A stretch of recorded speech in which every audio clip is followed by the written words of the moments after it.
One of the things that I've been reflecting on through this time is this whole business of, on the one hand, the control that we like to have, but on the other, the need for surrender. So this balance between control and surrender, or willfulness and willingness, maybe. You know, we're used to being in control, aren't we? We're used to deciding where we go when. I like to decide when I'm going to go shopping, how many times a week I might go shopping, where I'm going to go for a walk, maybe how many walks, going out for a meal, going and visiting my mother, going and visiting friends. We're used to being in control.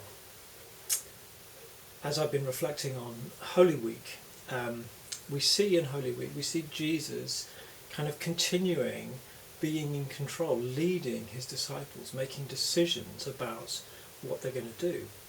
So we see him in Matthew 26, at the beginning of what we call Holy Week, Jesus deciding to go to the house of, in Bethany, of Simon the leper, and having a meal with him. And then we see Jesus giving instructions to his disciples about the Last Supper, about where they're going to have it, about what they should be doing, about how to make the preparations. And then we have the story of the Last Supper, and we see Jesus kind of in control of what's going on, sort of choreographing what happens. And then at the end of that, we see him choosing to go to pray in the Garden of Gethsemane. But of course that's where things change. That's where Jesus moves in a sense from being the one who's in control of the events of his life to actually other people taking control. And so the soldiers arrive in Gethsemane, they arrest Jesus, they take him forcefully to the house of Caiaphas the high priest, where he is mocked and ridiculed and spat at and beaten.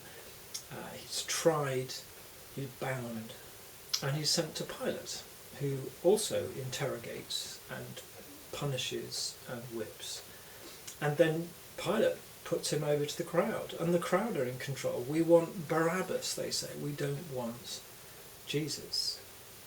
And Jesus surrenders himself to these events. He surrenders his control. He allows events to unfold. He allows the will of others to dominate rather than his own will. And as I read those stories, I think about what happens to Jesus at that time. I think now actually many of us are experiencing a forced loss of control. Actually, we can't do the travel we want to do. We can't go and visit the people we want to visit. We can't even go and buy a birthday card. But maybe one of the fruits of this time when we have less control, where it's actually more obvious that we don't have as much control as we usually have, that actually we can reflect on this whole business of control and surrender.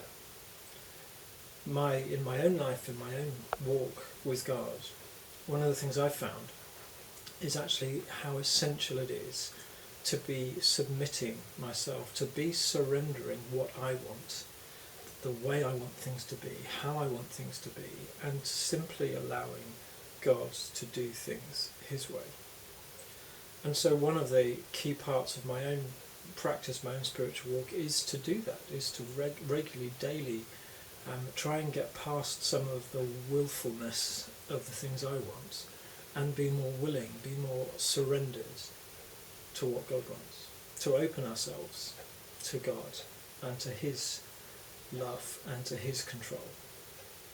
And so my prayer for myself, my prayer for all of us, particularly those of us who have a faith, who know this transforming God, is that in this time as we have a lack of control imposed upon us, actually that will reflect about our own need to surrender, our own need to be letting go of the things that we want in order to be open to God and all that he wants for it. So my prayer for myself, for each of us in this time, is that we may know in the loss of control we may know a new sense of surrender, the surrender to a God who is worth surrendering to, who is in control of all things ultimately. So, friends, let us be people who are able at this time to surrender willingly, to open ourselves to his transformation. God bless you. Amen.